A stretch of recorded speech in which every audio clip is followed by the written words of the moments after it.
Hello, hello! Bienvenue sur Jésus Talk. Romains 6, verset 14 nous dit « Car le péché n'aura point de pouvoir sur vous, puisque vous êtes non plus sous la loi, mais sous la grâce. » Tu l'auras peut-être compris, aujourd'hui, nous allons nous attarder sur la différence entre la loi et l'évangile. L'objectif de ce podcast est de souligner combien il est vital de comprendre que nous ne sommes plus sous la loi, mais sous la grâce dans une nouvelle alliance en Jésus-Christ. Pourquoi insister là-dessus ? Parce que trop de croyants vivent encore avec le poids de vouloir plaire à Dieu par leur propre force. Tu connais ce sentiment de s'accrocher et de s'essouffler en essayant de cocher toutes les cases, comme un bon élève, bien se comporter, être irréprochable en résumé, sans aucun pas de travers, où finalement, le seul sentiment qui en ressort, c'est la culpabilité d'avoir échoué ou de ne jamais en faire assez. Attention, je ne dis pas que le comportement ne compte pas, il est important, ça c'est évident, mais est-ce que notre salut dépend de cela ? Est-ce que Dieu attend encore que nous respections chaque règle à la lettre pour être acceptés ? Est-ce que notre salut repose sur ce que nous faisons ou sur ce que nous sommes en Christ ? Aujourd'hui, j'aimerais qu'on parle d'une vérité libératrice, annoncée précédemment. Nous ne sommes plus sous la loi, mais sous la grâce. Et cette vérité, elle change tout. Nous allons voir pourquoi Dieu a donné la loi, en quoi elle est importante mais limitée, et comment Jésus est venu l'accomplir pour nous et par amour. Allez, c'est parti. Tu veux creuser la parole de Dieu ? Bienvenue sur Deep Talks. Chaque épisode est une exploration profonde entre versets, théologie et révélation. Pour bien commencer, rappelons les fondamentaux. La loi se trouve dans l'Ancien Testament. Savais-tu d'ailleurs que le mot testament signifie littéralement ici alliance ?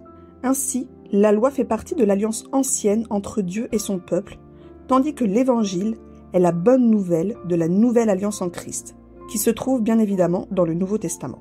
La loi a été donnée par Dieu à Moïse sur le mont Sinaï.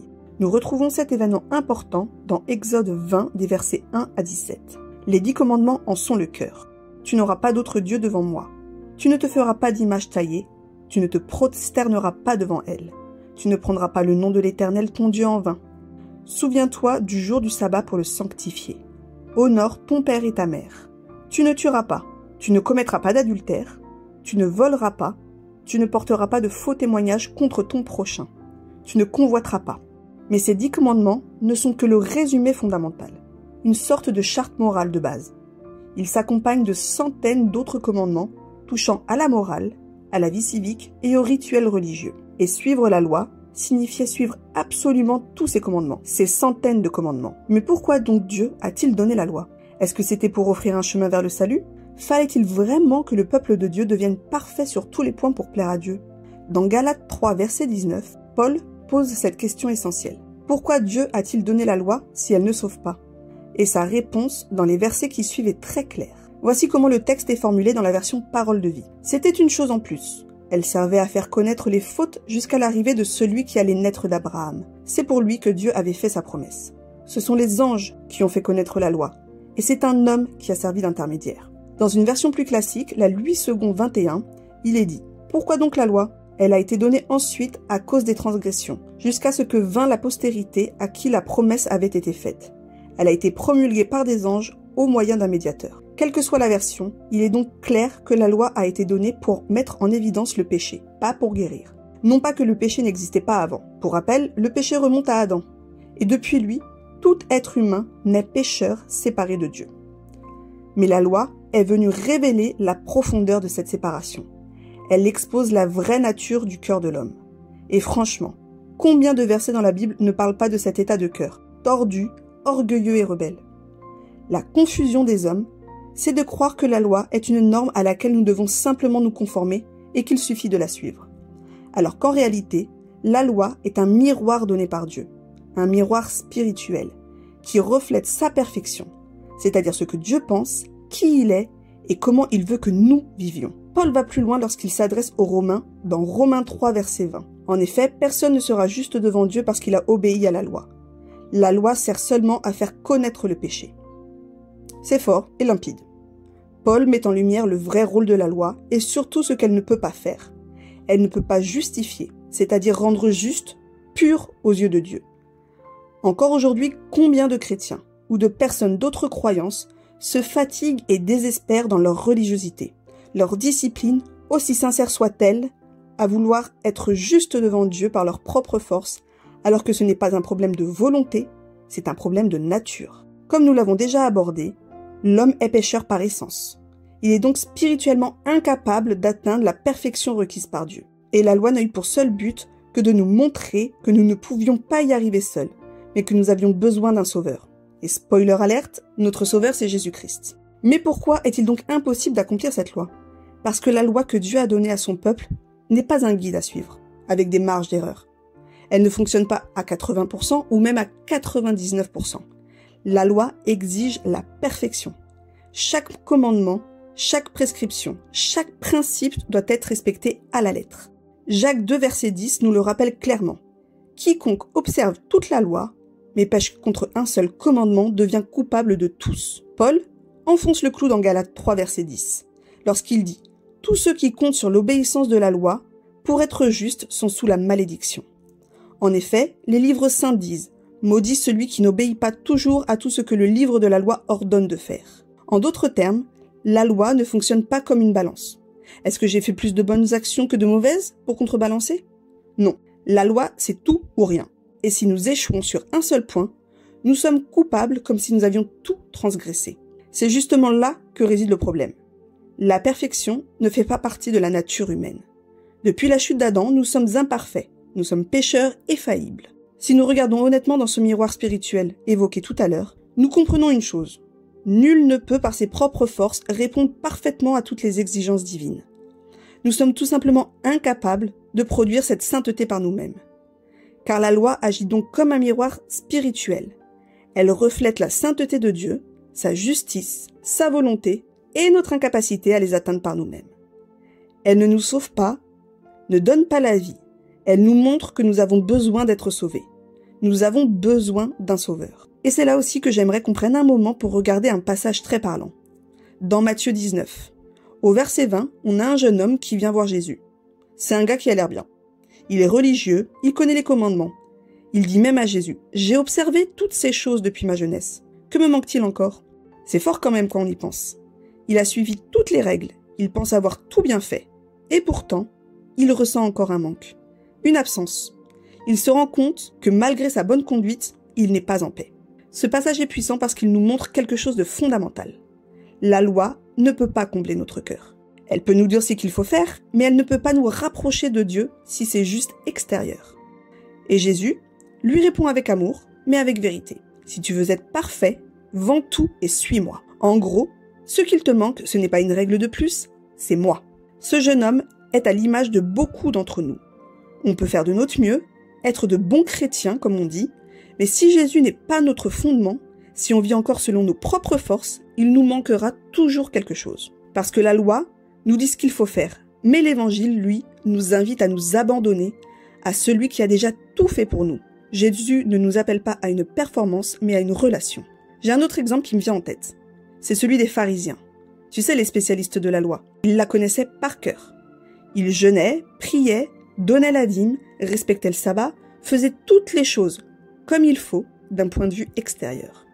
Et pourtant, ce sont eux que Jésus a repris le plus durement. Pourquoi? Parce qu'ils croyaient qu'en suivant la loi à la lettre, ils étaient justes, parfaits et sans péché.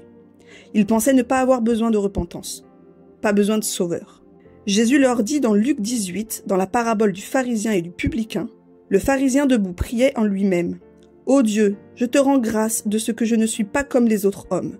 Je jeûne 2 fois la semaine, je donne la dîme. » Mais Jésus termine en disant que ce n'est pas lui qui est reparti justifié, mais le publicain, celui qui s'est humilié et a dit « Ô Dieu, sois apaisé envers moi, qui suis un pécheur. » Est-ce que tu vois?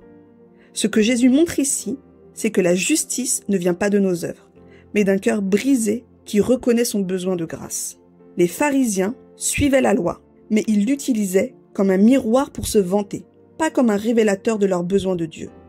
Ils étaient suffisamment orgueilleux pour se croire parfaits, se mettant limite au même niveau que Dieu. Franchement, c'est à se demander s'ils pensaient en avoir encore besoin de ce Messie annoncé dans l'Ancien Testament, et s'ils espéraient vraiment en son retour. À se demander si ce n'est pas de cet orgueil qu'est venue leur incapacité à le reconnaître, même une fois devant eux, même une fois qu'ils cochent toutes les cases attendues, qu'il accomplit toutes les prophéties annoncées pour leur Messie. Il y a encore un autre passage dans la Bible, lorsque Jésus s'adresse toujours aux pharisiens, et qu'il leur dit qu'il est venu non pas pour les bien portants, mais pour les malades. Jésus parle toujours de manière spirituelle, mais ceux au cœur dur ne peuvent pas comprendre cette dimension spirituelle. Comme le passage que nous venons de lire avec le publicain, Jésus voulait leur faire comprendre qu'il ne peut sauver ceux qui ne considèrent pas avoir besoin d'être sauvés. Les bien portants qui le sont que d'un point de vue purement extérieur et superficiel. En revanche, ceux qui se reconnaissent malades spirituellement reconnaissent leur besoin d'un sauveur. Quand on y pense, il est facile de se rassurer en nous comparant à ce qu'on pourrait appeler humainement pire que nous.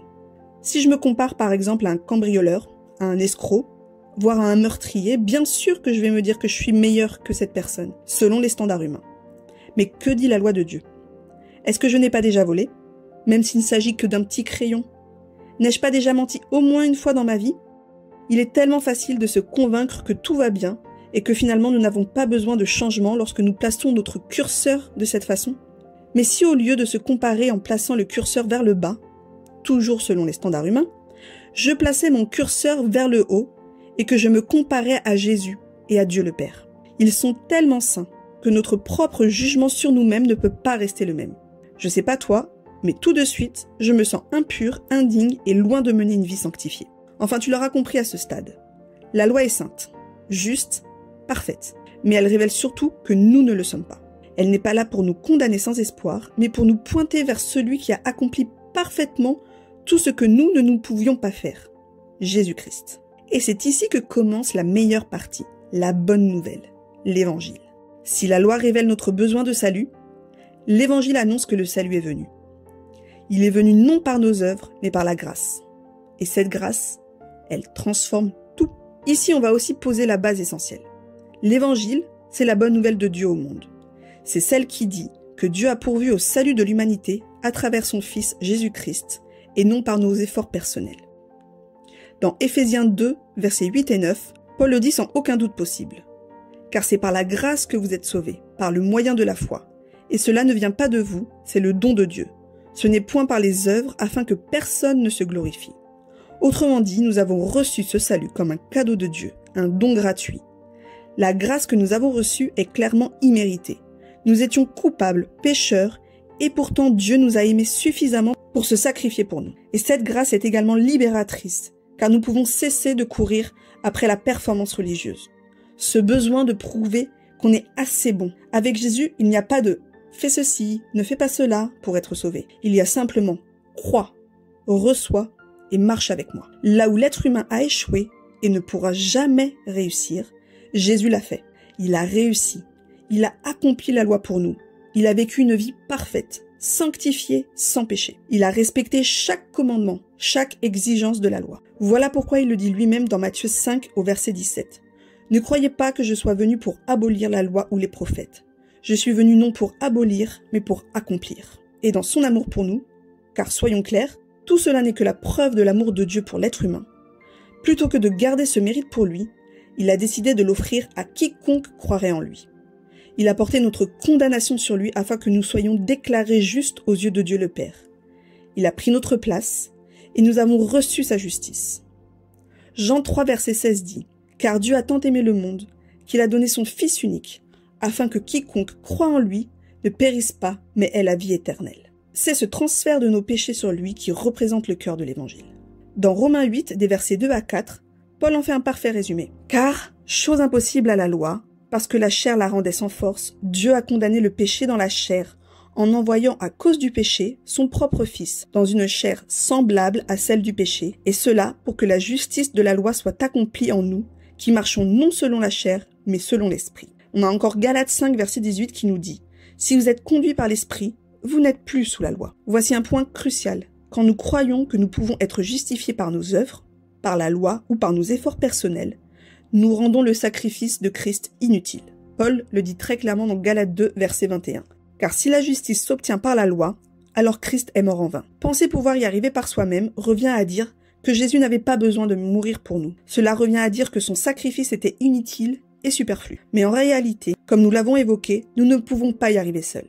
La loi montre notre incapacité, et c'est précisément pour cela que Jésus est venu. Et lorsque nous décidons en âme et conscience de donner notre vie à Christ, ce n'est pas seulement son pardon que nous recevons la liberté. Jésus a rendu libre toute personne qui place sa confiance en lui. Nous l'avons compris, ceux qui font de Jésus leur Seigneur et Sauveur vivent sous la grâce. Nous sommes pardonnés de nos péchés. Pourquoi ? Parce que Dieu ne nous voit plus à travers nos péchés. Il nous voit à travers Jésus-Christ. Voilà pourquoi nous entendons souvent que nous sommes rendus parfaits en Christ. Hébreux 10,14 le dit d'ailleurs. Car par une seule offrande, il a amené à la perfection pour toujours ceux qui sont sanctifiés. Nous ne sommes plus des pécheurs essayant de mériter l'amour de Dieu. Pour tous ceux qui ont placé leur foi dans le véritable Jésus, ils sont devenus enfants de Dieu, couverts par la justice de Christ. 2 Corinthiens 5,21 nous dit « Celui qui n'a point connu le péché, il l'a fait devenir péché pour nous, afin que nous devenions en lui justice de Dieu. » Et ça, c'est ce qui change tout. Quand la loi disait « Fais ceci, ne fais pas cela, ne manque rien », la grâce est venue dire « Tout est accompli ». Est-ce que cela veut dire que nous pouvons vivre selon nos envies, selon notre chair ? Pouvons-nous continuer à pécher ? Vivre sous cette grâce qui nous est offerte gratuitement, enfin, gratuitement pour nous. Ça ne signifie pas qu'elle n'a rien coûté. N'oublions pas quand même qu'elle a été acquise au prix de souffrances atroces, d'un abandon total et de la torture et de la mort de Jésus. Mais ce don gratuit nous donne-t-il pour autant la permission de continuer à pécher ? Voyons un peu ce que dit la Bible. Dans Romains 6, versets 1 et 2. « Que dirons-nous donc ? Allons-nous persister dans le péché afin que la grâce abonde ? Certainement pas. Nous qui sommes morts au péché, comment pourrions-nous encore vivre dans le péché ? La grâce ne cautionne pas le péché. Elle ne l'excuse pas, elle ne le minimise pas. Elle nous en libère. Quand on prend vraiment conscience du prix que Jésus a payé pour nous, on ne veut plus vivre comme avant. La vie chrétienne n'est pas une vie sans cadre, où tout nous est permis car Jésus a payé le prix pour nous. Être chrétien, disciple de Christ, c'est laisser l'Esprit de Dieu qui vit en nous transformer, nous guider. C'est cette transformation, cet amour reçu et ressenti qui nous pousse à obéir. Nous ne cherchons plus à faire pour être acceptés, mais nous cherchons à faire parce que nous sommes déjà pardonnés. Nous aimons parce qu'il nous a aimés le premier. Mais alors, est-ce que cela veut dire que tout disciple de Jésus ne pêche plus ?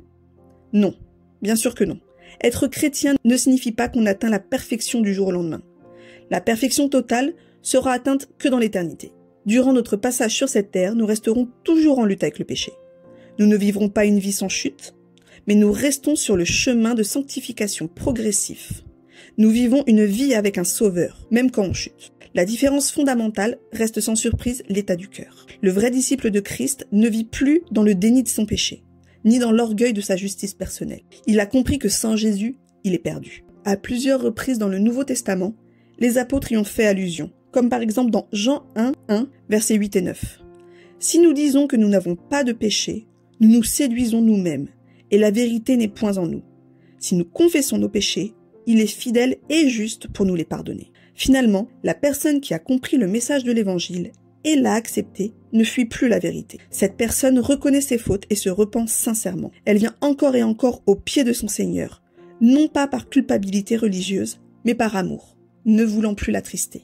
Faire ainsi preuve d'humilité, avoir le cœur disposé, ouvre les portes à la transformation que le Saint-Esprit veut opérer en nous. C'est lui laisser le champ libre pour travailler en profondeur. Pas pour faire de nous des gens parfaits, mais pour nous faire ressembler de plus en plus à Jésus. Aujourd'hui, peut-être que tu te rends compte que ça fait longtemps que tu essaies de plaire à Dieu par tes propres efforts. Tu cours après une forme de perfection religieuse, mais malgré tout, il te manque la paix. Si c'est le cas, arrête-toi un instant et respire. Tu n'as pas besoin de continuer à lutter ainsi. L'amour de Dieu ne se mérite pas. Il se reçoit. Et bonne nouvelle, tu l'as déjà reçu. Il t'attend. Tout ce qu'il te demande, c'est de venir à lui avec un cœur sincère et humble, de reconnaître que tu as besoin de lui et de saisir cette main qu'il t'a tendue il y a plus de 2000 ans. Dieu ne t'invite pas à une religion, mais à une relation. Et pas une relation à distance, froide ou théorique. Il veut une relation vivante, authentique et profonde. Une relation fondée sur son amour, entretenue par sa grâce et transformée par sa présence. Aujourd'hui, nous ne sommes plus sous la loi, nous sommes sous la grâce. Et cette grâce, si tu l'acceptes, va te changer pour toujours. Merci à toi d'avoir écouté ce podcast. Si cet épisode t'a parlé, partage-le autour de toi. Et si tu veux faire grandir ta relation avec Jésus, n'oublie pas de t'abonner pour ne rater aucun de nos épisodes inspirants. Retrouve-nous également sur Instagram. On t'aide à aller plus loin avec des contenus qui nourrissent ta réflexion et ta foi. Sois béni. On se retrouve la semaine prochaine pour une nouvelle exhortation. Passe une belle semaine avec le Saint-Esprit.